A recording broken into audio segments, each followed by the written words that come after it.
comprometida con integridad. Y él ya tenía el ABC de cómo tenía que reaccionar. Y por otro lado vemos empresas que o no reaccionan o cuando reaccionan ya de manera muy inoportuna o de manera muy desafortunada, ¿no? Y entonces mejor te hubieras quedado callado porque pues esto de plano ni siquiera te ayudó, ¿no? Y entonces el tema reputacional sin duda es importante. Y la otra causa también que más impulsa a las organizaciones a adoptar estos programas de cumplimiento en materia anticorrupción es evitar o mitigar los riesgos en temas de acciones legales, en temas de persecución administrativa penal por parte de las autoridades, ¿no?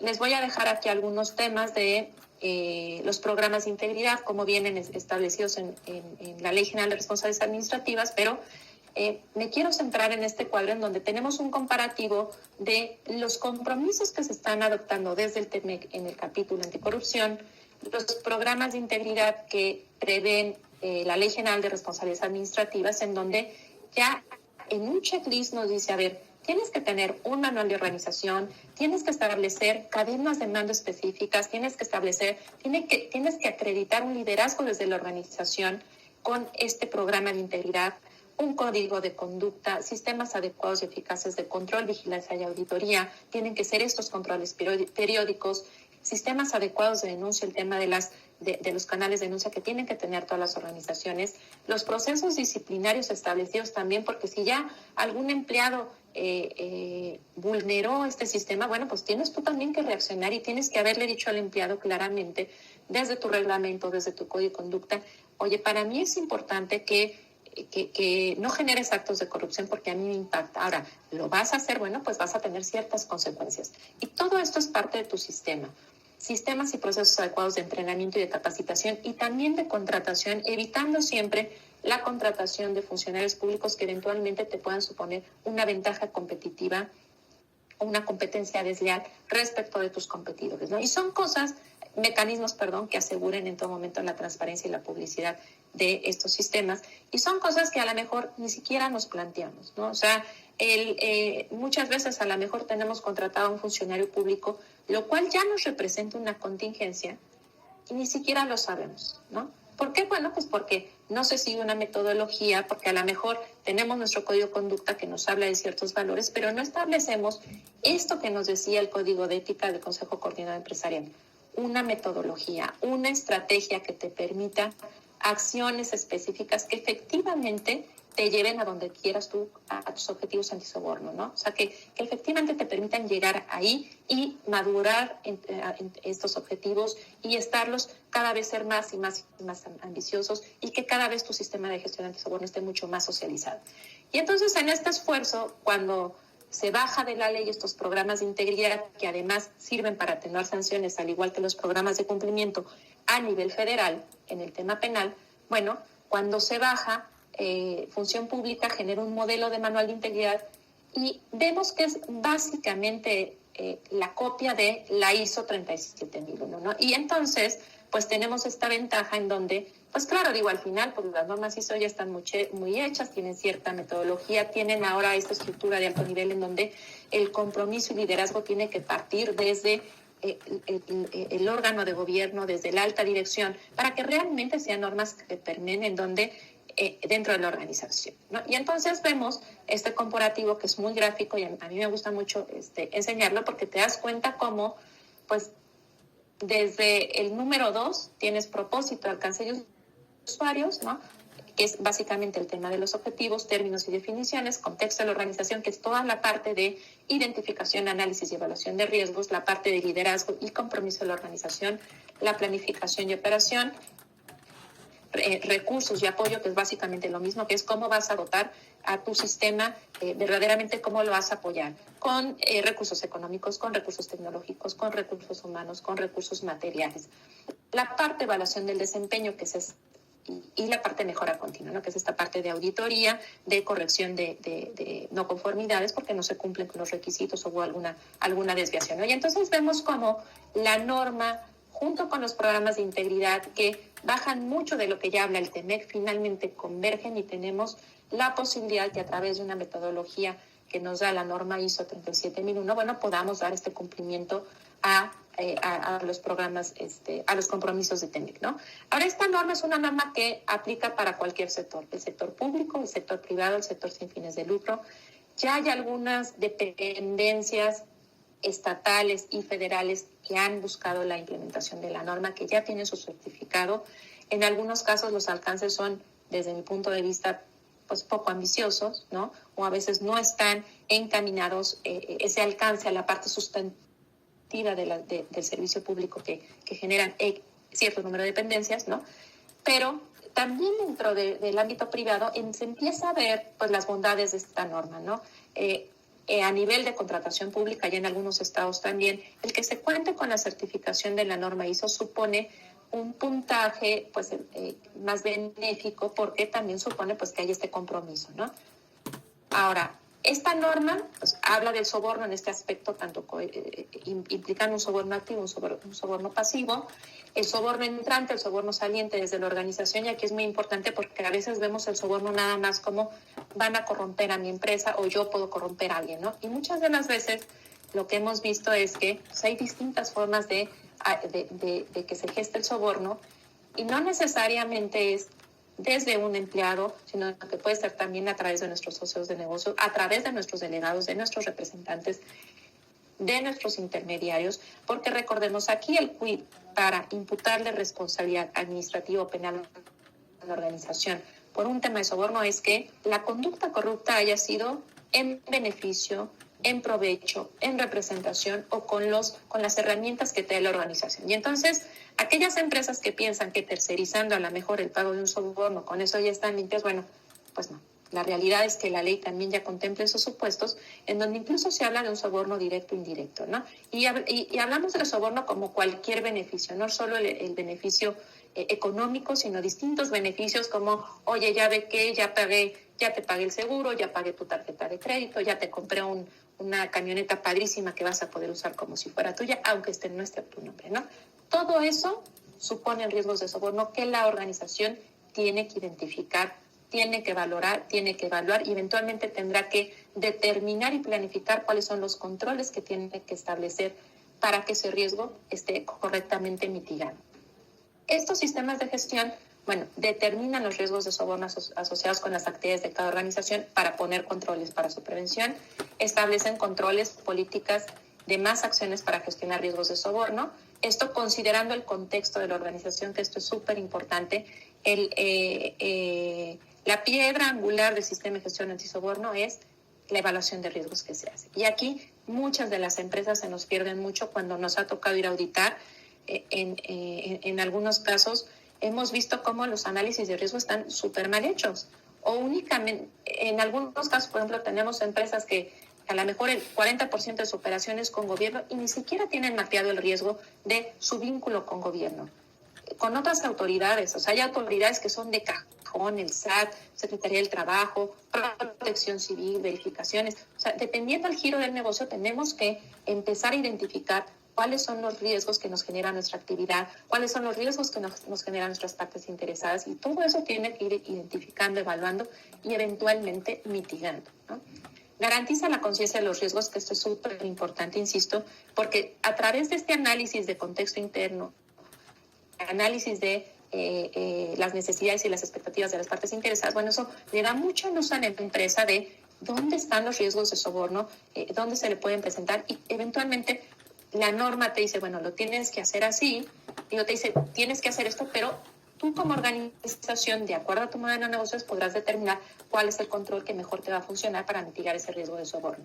Garantiza que los trabajadores tomen un rol activo en los asuntos antisoborno, y esto lo podemos ver con empresas como Bimbo, en donde los empleados están súper orgullosos de ser de Bimbo, otras empresas que están claramente comprometidas con el tema antisoborno y que además lo presumen y con toda la razón del mundo, porque están haciendo un esfuerzo importante por cambiar la historia de nuestro país, ¿no? Y esa es una realidad.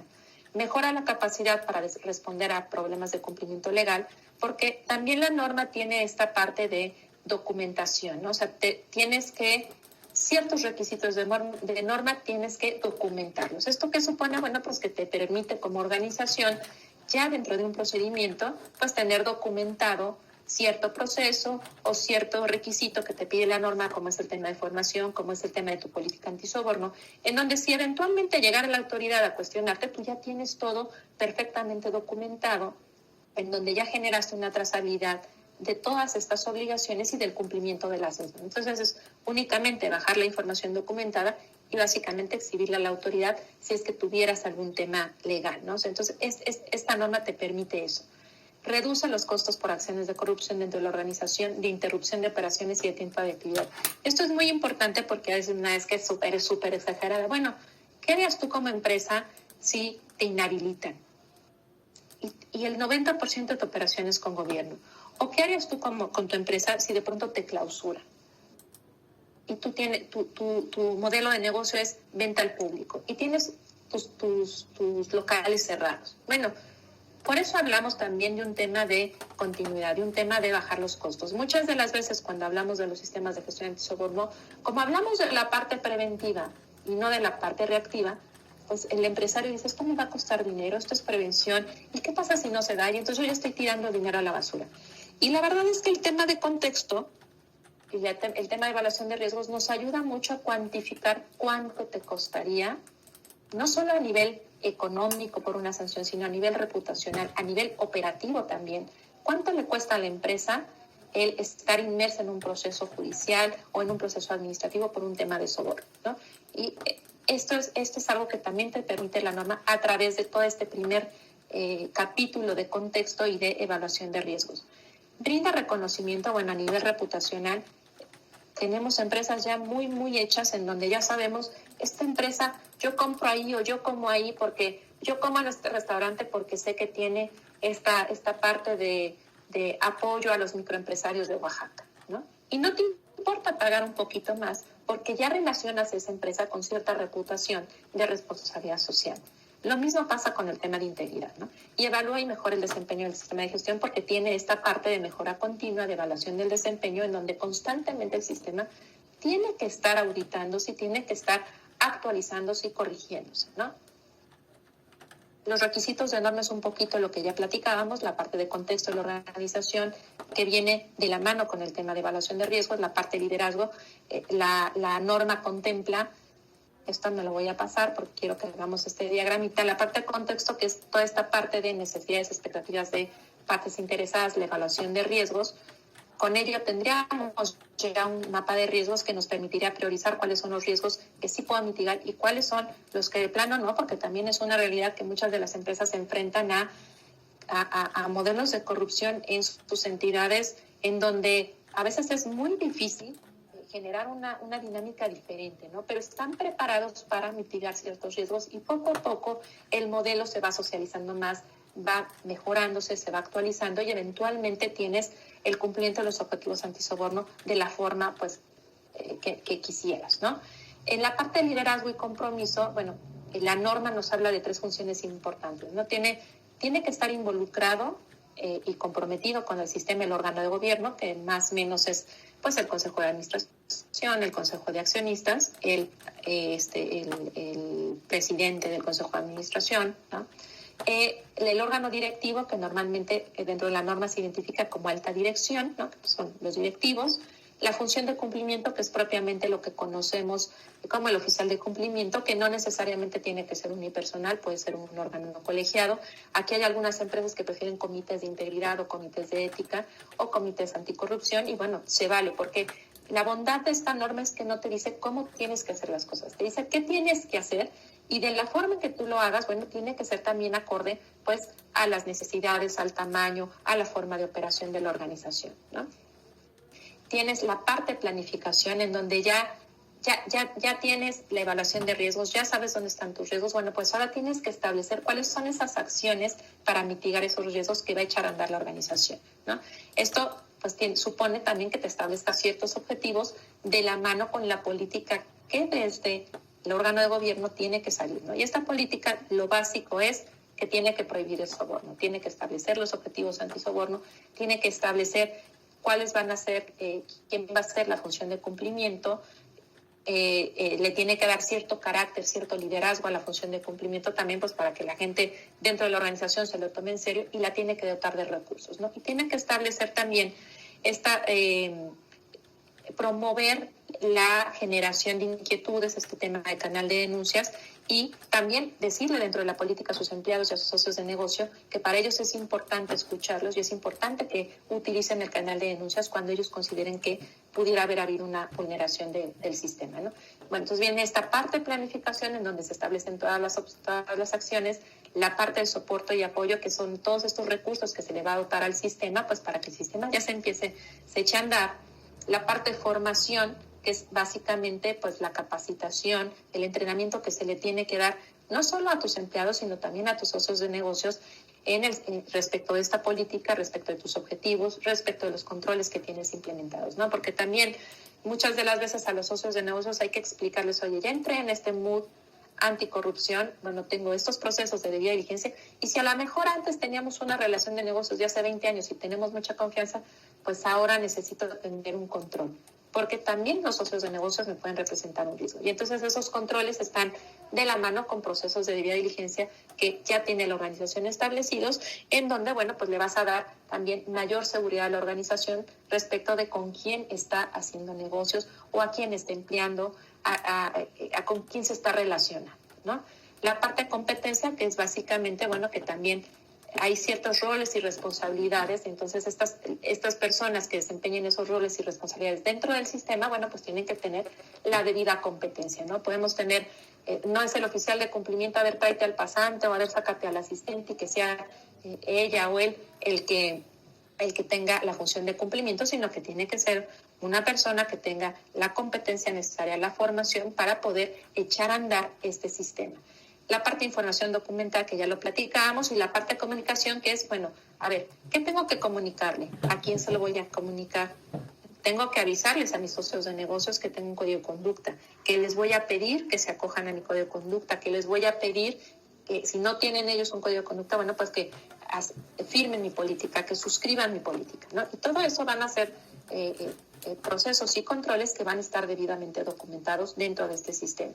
La parte de control y seguimiento, que ya es propiamente la parte de operación, que son todos aquellos aspectos que la norma en específico nos dice, debes adoptar controles financieros y no financieros dentro de tu operación para evitar temas antisoborno. Y nos da algunos ejemplos dentro de sus anexos, como son los procesos de debida diligencia, el tema de regalos de hospitalidad, donaciones, otros beneficios, el tema de control de conflictos de intereses, ¿no? Y finalmente la parte más reactiva, que es este canal de denuncias internas, posibilidad de que los empleados, que los socios de negocios tengan este acercamiento con la institución, con la organización, en donde tengan la confianza de decir, oye, hubo una vulneración al sistema. Fíjate que este empleado pues me pidió esto. O en el área de compras, para darme de alta como proveedor, me están diciendo que tengo que dar una fianza, una garantía, y yo no sé todavía si me van a contratar o no. Bueno, todo eso, al final del día, como yo les comentaba, pues es un beneficio para la organización, porque le permite abrir estas alertas donde haya vulneraciones al sistema antes y gestionarlas, investigarlas, gestionarlas y, en su caso, repararlas antes de que llegue la autoridad a cuestionarme qué pasó con esa incidencia, ¿no?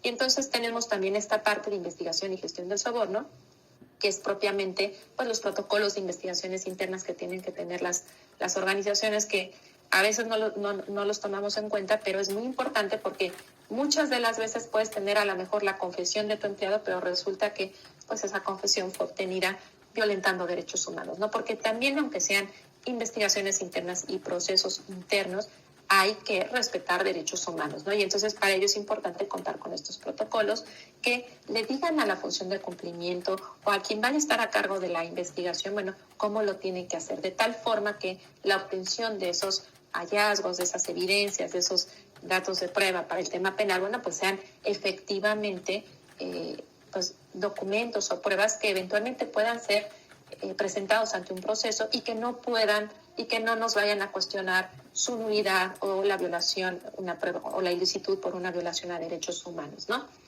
La parte de reparación, que también, bueno, ya se dio la vulneración, ya hubo un acto de soborno, bueno, ¿qué tratamiento le voy a dar? ¿Cómo lo voy a reparar? ¿Me acerco o no me acerco a la autoridad? ¿Me confieso o no me confieso? Bueno, pues hay ciertos beneficios que también se contemplan dentro de la normatividad en donde te van a permitir establecer criterios de cuándo sí y cuándo no, o de qué forma, de qué mejor forma vas a poder tomar una decisión porque vas a estar mucho más informado, ¿no?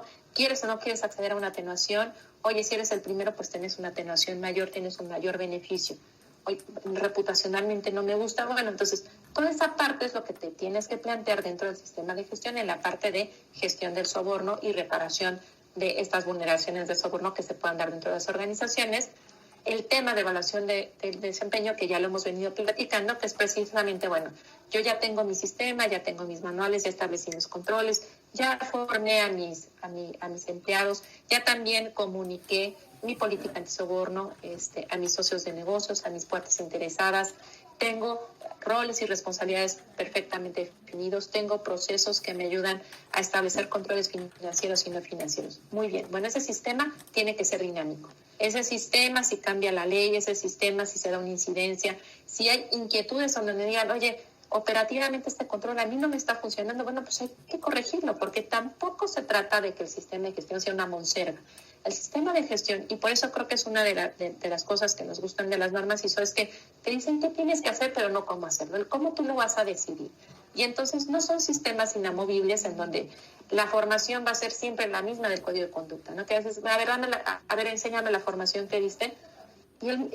Y cada año el código de conducta ya se sabe de memoria los empleados del código de conducta, cuando deberían a lo mejor de profundizar en otros temas, cuando del canal de denuncias también tendrían que establecerse cuáles son las inquietudes que tienen las personas, cuáles las situaciones en el mundo real que se les están planteando y que eventualmente necesitan apoyo de la organización para fijar criterios de cuál tiene que ser el comportamiento. Y por eso es que esta parte de evaluación del desempeño, pues, además del tema de auditoría interna, bueno, pues tiene que darle también elementos a la organización para estar en este proceso de mejora continua, en donde no solo tenemos que tener actualizado nuestro sistema, sino también tenemos que irlo mejorando, irlo puliendo, ¿no? Entonces es esta parte también que nos permite no solo el tema de generar estas acciones correctivas cuando tenemos una desviación o un incumplimiento de la norma, sino también que nuestro sistema vaya madurando junto con la propia organización, ¿no? Que también en esta parte de socialización, en esta parte de formación de los valores de la organización, de los compromisos,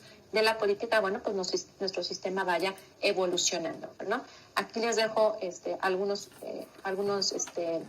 ejemplos de controles y algunos ejemplos de indicadores y elementos de seguimiento dentro del sistema de gestión antisoborno, como pueden ser, bueno, los informes de cumplimiento desde la función de cumplimiento hacia la alta dirección, la supervisión que hace la alta dirección, el número de denuncias recibidas, el número de denuncias de investigaciones internas abiertas, el porcentaje de personal que ya ha sido formado dentro del sistema, el número de socios de negocios evaluados auditados o incluso formados, el número de no conformidades detectadas, el número de evaluaciones internas del conocimiento del sistema y el número de acciones correctivas actuales, ¿no? Son algunos indicadores que pueden surgir desde el sistema.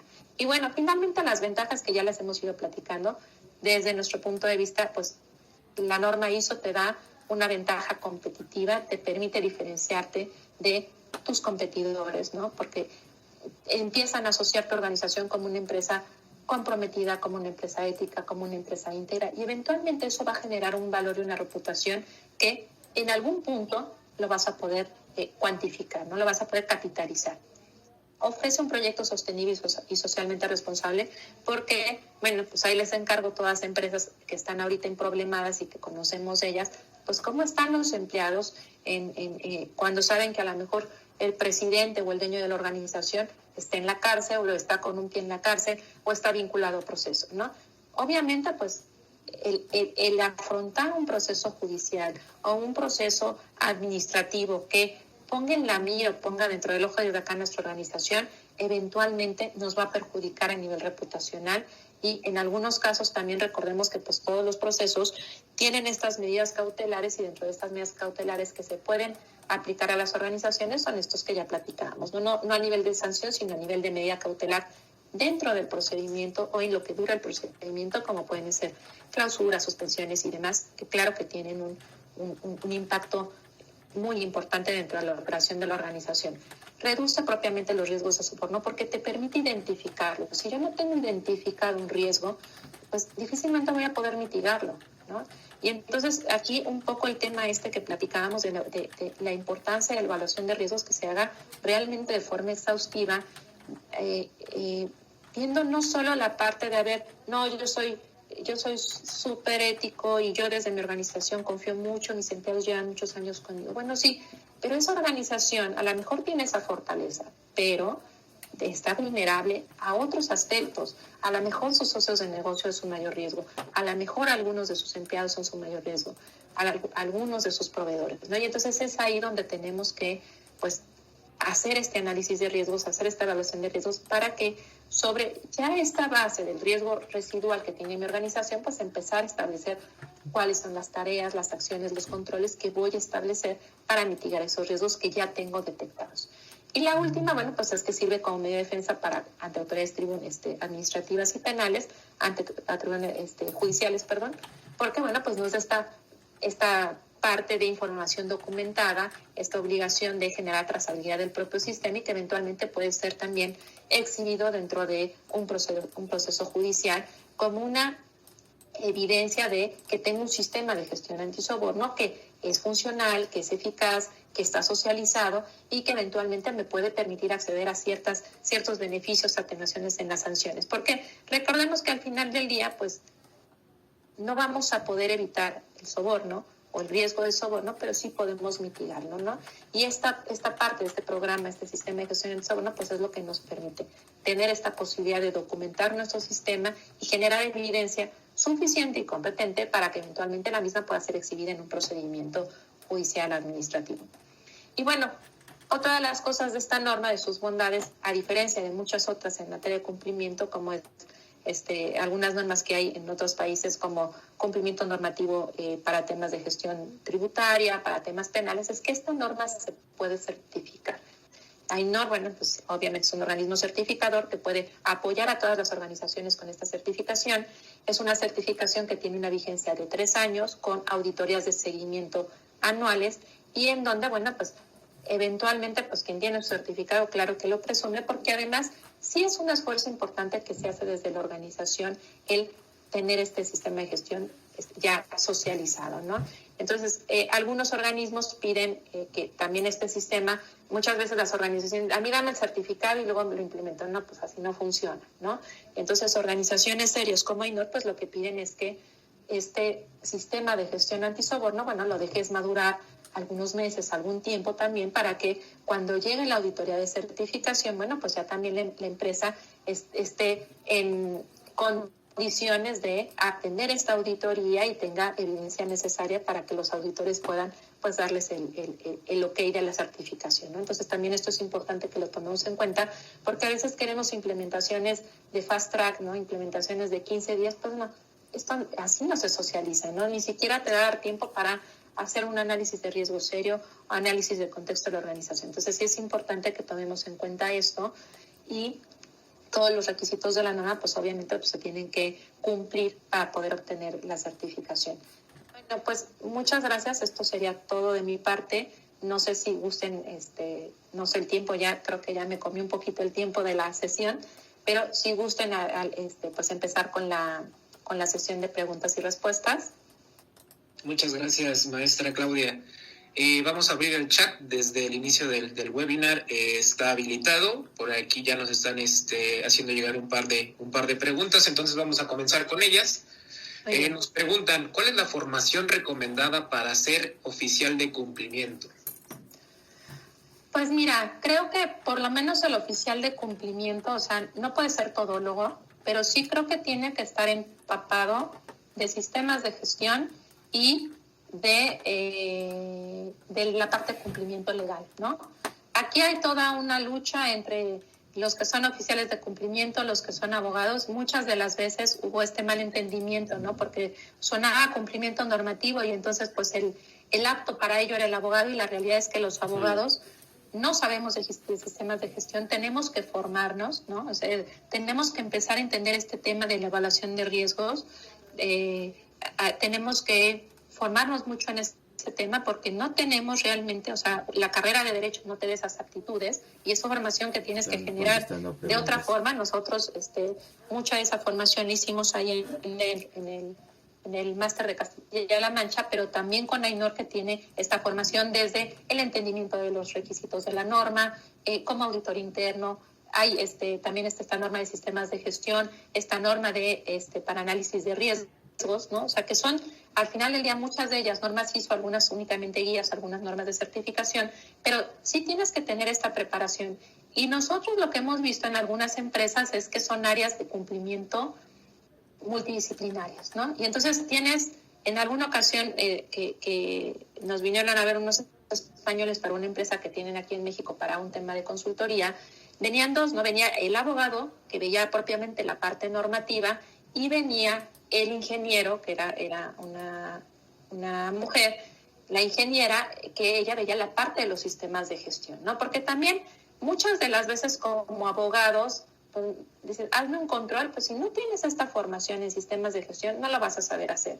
Mírame el riesgo, digo, nosotros hemos visto cada cosa en las matrices de riesgo, en donde cuando le pides al oficial de cumplimiento que te explique cuál fue la metodología, no tiene ni idea, le habla al despacho que contrató y dice, es que me lo hizo el despacho, bueno, ¿no? Estos despachos rimbombantes, y cuando les hablan y les preguntan, no saben ni cómo, por qué les salió el 20%, un nivel alto, un nivel bajo, un nivel medio, ¿no? Y entonces sí tienes que seguir cierta metodología, y por supuesto, digo, los que somos abogados tenemos que seguir en formación, y tenemos que también por lo menos conocer un poquito de la norma, ¿no? Y a ver, bueno, tengo cumplimiento normativo general, ¿no? Para todas las organizaciones que aplica, para todas, seas chiquita, seas mediana, seas grande, que es la parte de cumplimiento fiscal, la parte de cumplimiento en protección de datos, ¿no? A lo mejor, si soy una empresa que pues me dedico a temas alimentarios, bueno, pues tengo cierta normativa que cumplir en temas de inocuidad alimentaria. Si soy una empresa de energéticos, bueno, pues también tengo ciertas obligaciones que cumplir en temas ambientales, en temas también con algunas empresas que ven todo este sector o que regulan este sector, ¿no? Y entonces creo que el pretender ser un oficial de cumplimiento todólogo es un error, ¿no? Muchas de las veces también las áreas de cumplimiento lo que hacen es absorber todos los procesos de todos estos controles, y también eso no me parece tan acertado. Entonces creo que aquí sí hay que ir de la mano o generar estas funciones de cumplimiento multidisciplinarias, en donde a lo mejor tengas un oficial de cumplimiento abogado o un oficial de cumplimiento ingeniero que sepa de sistemas de gestión. Las áreas de calidad también sirven mucho dentro de las organizaciones para poder bajar ya un control a un proceso, el tema de mitigación de riesgos. Entonces creo que tiene que ser una formación sí ambiciosa y medio multidisciplinaria, pero también en el entendido de que pues tenemos cada quien nuestras limitaciones y que siempre vamos a tener la posibilidad de tener consultores que nos puedan apoyar en las distintas áreas dependiendo de la actividad de nuestra organización, ¿no? Que creo que eso es súper importante, y por eso la norma, y vamos a ver, muchas de las normas ISO parten del contexto. Si yo no entiendo mi organización, cuál es su actividad, cuál es su modelo de negocio, en dónde está operando, cuál es su tamaño, no voy a poder hacer gran cosa en mi sistema de gestión, ¿no? Entonces también esa parte es súper importante. Y si hay algo que yo no entiendo, porque es un tema ambiental, porque es un tema energético, en donde ya tienes aspectos no nada más regulatorios, sino aspectos operativos que inciden en el tema regulatorio, bueno, pues echa mano del experto ambientalista, ¿no? O echa mano del experto en inocuidad, o echa manos. Hoy nos ha tocado a nosotros la oportunidad de trabajar con estas proveedoras autorizadas de certificación, que ellos, bueno, pues claro, son estas empresas que generan los sellos digitales y que dependen de una autorización del SAT para poder operar. Y entonces ellos, pues claro que tienen esta parte de seguridad de la información muchísimo más estricta que cualquier otra empresa, ¿no? Entonces, por lo menos creo que el oficial de cumplimiento tendría que tener este conocimiento básico para poder detectar que hay un riesgo en esa actividad, ¿no? A lo mejor no conoce la ley, pero bueno, siempre hay expertos, porque además esto también en el derecho, bueno, está súper diversificado las ramas del derecho. Entonces, y no solo, insisto, no solo abogados, también ingenieros, también personas del área de calidad que están muy, muy familiarizadas con el tema de sistemas de gestión, ¿no? Muchas gracias, maestra. Aquí voy a integrar dos preguntas en una sola. Nos preguntan cuál es el tiempo estimado de implementación o esta parte documental, un tiempo aproximado que conllevaría una organización. Y la otra, ¿de qué manera Medellín y Villalobos puede ayudar a estas organizaciones pues, a dar cumplimiento con los requisitos de la norma? Gracias. Mira, esa es una pregunta que siempre nos hacen. Normalmente nosotros planificamos, tenemos un plan de trabajo estándar de 6 meses aproximadamente, porque la primera parte de contexto siempre es muy laboriosa porque tienes que conocer, revisar mucha documentación, hacer entrevistas, hacemos un ejercicio de análisis FODA con la organización que también es muy valioso, detectar estas partes interesadas que a veces las empresas ni siquiera las tienen o sea, pese a que tienen vinculación con ellas, a veces ni siquiera la tienen en el radar. Normalmente esta primera parte, ¿no? Desde la solicitud de información, el análisis de esa información, la generación de entrevistas, el ejercicio de análisis FODA, la identificación de los riesgos, el análisis o evaluación y ya el mapeo de riesgos como tal, que es el que se presenta a la organización y bueno, la verificación de controles, ¿no? Porque muchas de las veces también ya las organizaciones tienen ciertos controles establecidos y pues obviamente dentro del mapa de riesgos hay que tomarlos en cuenta. Entonces, ya que tienes este riesgo residual, pues es donde te sientas con los directivos de la organización y se saber aquí está tu mapa de riesgos y ahí es donde ellos empiezan a priorizar cuáles son los riesgos que quieren mitigar. Hay riesgos que te digo, desgraciadamente la realidad de nuestro país es así. Dicen, esto yo no lo voy a poder mitigar porque pues tengo un sindicato, porque tengo ya pues a la Policía Federal que me molesta todos los días, ¿no? O porque hay cierto contexto también social o de delincuencia o de inseguridad dentro de el lugar en donde opera la organización, ¿no? Y entonces, bueno, normalmente nosotros estimamos pues entre 1 mes, 2 meses para toda esta primera parte de la identificación, análisis y evaluación de riesgos, 2 meses más para la generación de los manuales, de los controles, de los procesos, estos controles financieros y no financieros que platicábamos, de las políticas hoy en regalos, las políticas en donaciones, las políticas en viáticos, la política de la caja chica, ¿no? Y ahí generas todo políticas o procesos específicos dentro de tu manual del sistema de gestión, lo integras todo ahí, la parte de formación, ¿no? Porque también, bueno, ya tienes el sistema, pero bueno, ahora le tienes que avisar a tus empleados, a tus socios de negocios que hay ese sistema y ayudarlos a que lo socialicen, ¿no? A que entiendan por qué ahora el de compras pues también le va a tener que pedir la hojita verde al proveedor, ¿no? Y de qué forma eso va a mitigar el riesgo para que eventualmente la empresa no tenga un periodicazo, no tenga que afrontar algún proceso judicial, ¿no? Y toda esta parte nosotros la estamos considerando más o menos de 2 meses. Nuestra recomendación es que dejes madurar el sistema, que dejes que se socialice y entonces hay un impasse en donde nosotros no participamos, en donde ya el sistema empieza a operar dentro de la organización, 2, 3 meses, 4 meses, ¿no? También hay empresas que dicen, ¿sabes qué? A mí no me importa la certificación. Ahorita yo lo que quiero es que mi sistema madure, que mi sistema se empiece a socializar y entonces demos un espacio de 6 meses y 1 año, ¿no? Y entonces, bueno, se deja correr y ya que tengas eso debidamente implementado, bueno, pues entre estos últimos puntos, ¿no? Que es la parte de la evaluación del desempeño con la auditoría interna, ¿no? Porque a veces es de risa porque tienes a lo mejor tu manual y quieren que entres a auditar, ¿no? A veces nosotros normalmente lo que hacemos es formar auditores dentro de la organización porque creemos que pues esto le da mayores beneficios a la organización para que tengan a sus auditores in-house. Es un tema de costos, ¿no? Pero hay empresas que nos dicen, ¿sabes qué? Yo quiero que vengas a auditar tú, pero si yo implemento, pues va a ser también difícil que yo pueda auditar porque pues puedo tener un conflicto de intereses, ¿no? Y hay veces que ya tienen su sistema y dicen, entras a auditar, pero ves que el sistema tiene 1 mes o 2 meses. ¿Realmente qué auditas, no? Van a tener todavía muchas deficiencias. A veces pasa que nos pasó en alguna ocasión que un cliente nos decía, no, es que yo ya quiero la certificación. O sea, bueno, ya tienes tu sistema, conoces la norma. No la conozco, pero tengo un montón de controles de transparencia y anticorrupción. Entonces le dije, no tienes tu dinero. Porque pues aunque tengas los controles, si yo llego como auditora, yo no te voy a estar preguntando, oye, ¿y aquí qué tienes el control? Yo te decir, a ver, enséñame tu sistema, enséñame tus manuales, enséñame tu política, enséñame tus controles.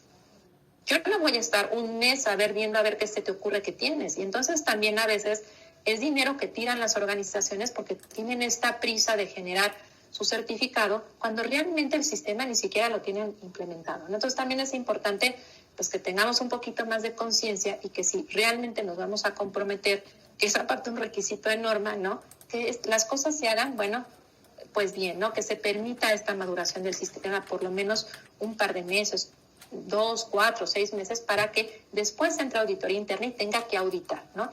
Y ya después buscar la certificación, ¿no? Que sin duda, pues al final del día tendría que ser el objetivo final, porque pues el tener este certificado, pues sin duda va a abonar muchísimo a la reputación de la empresa, ¿no?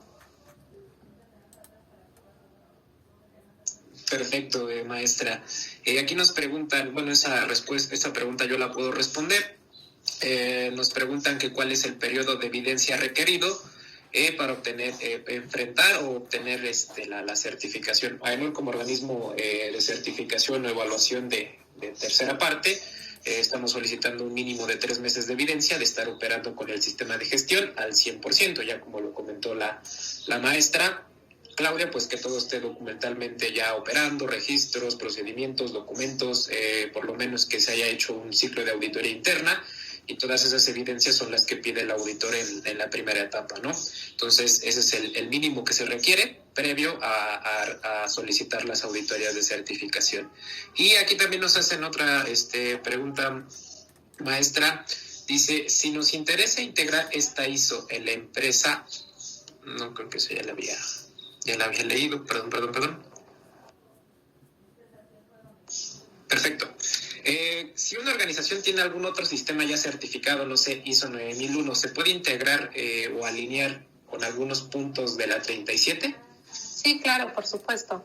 Porque aparte recordemos que las normas ISO ya la gran mayoría tienen esta estructura de alto nivel, entonces se pueden generar sistemas integrados. Incluso AENOR entiendo que entra a certificar a veces sistemas integrados y certifica, o sea, entra a la auditoría y auditar distintos sistemas, ¿no? Entonces, sin duda se puede hacer. Y este tema, fíjate, Ramiro, que comentabas también, es muy importante que las empresas estén conscientes y que no busquen las certificaciones nada más por buscarlas, porque a veces las empresas te enseñan el formato. No es que yo sí tengo mi formato de diligencia. Pues tú como auditor lo que le vas a pedir es ejemplos de cuando aplicaste ese formato, ¿no? A ver, enséñame los expedientes de tus proveedores, a ver, enséñame los controles financieros que tienes, ¿no? No es lo que dice tu manual o el formatito que tienes vacío, ¿no? Y esa parte es muy importante porque a veces, por este tema de la información, bueno, pues sí también tienen que estar conscientes las empresas que cuando llegas a una auditoría, pues lo que vas a pedir es evidencia de casos reales, ¿no? No de los formatos o no del manual, ¿no? O sea, yo lo que quiero ver en una auditoría, y en el caso de las auditorías de certificación que hemos tenido la oportunidad de colaborar con AENOR ya en auditorías de certificación, pues es ver funcionando el sistema, ¿no? Y por eso la importancia también de que se permita madurar. Perfecto, y esa fue la última pregunta. Y ya como también lo comentó la maestra Claudia, dentro de AENOR pues tenemos diferentes ofertas o diferentes líneas de negocio. Una de ellas es la parte de capacitación, en lo cual pues podemos brindar cursos desde el conocimiento e interpretación de la norma, algunos talleres prácticos de documentación y también la formación de auditores, que es una parte sumamente importante para que las personas que lleven a cargo el sistema pues puedan reunir con las capacidades y las evidencias necesarias de poder llevar a cabo auditorías internas o responsables de los sistemas de gestión que tengan certificados dentro de sus organizaciones. Y también ya solamente para corroborar, pues bueno, si dentro de su planificación de las empresas o tengan bien estar certificados en esta norma, pues bueno, AENOR ya está haciendo este tipo de auditorías aquí en México, ya tenemos algunos clientes certificados y también si cuentan con algunos otros sistemas ya certificados, podemos transferirlos sin ningún problema, hay que hacer un análisis previo, pero bueno, que conozcan la oferta que tiene AENOR en la certificación de sistemas de gestión. Y bueno, sin más, agradecer nuevamente la participación de la maestra y a cada uno de ustedes por su participación y su puntualidad en este webinar. Y también estén atentos a los próximos que vendrán. a través de nuestras redes sociales, en Facebook y en LinkedIn. Ahí se están publicando los próximos webinars que tendremos en un par de semanas y pues bueno, para que puedan también participar. Sin más, agradecer nuevamente la participación de cada uno de ustedes. Muchas gracias. Gracias, Ainhoa, por la invitación.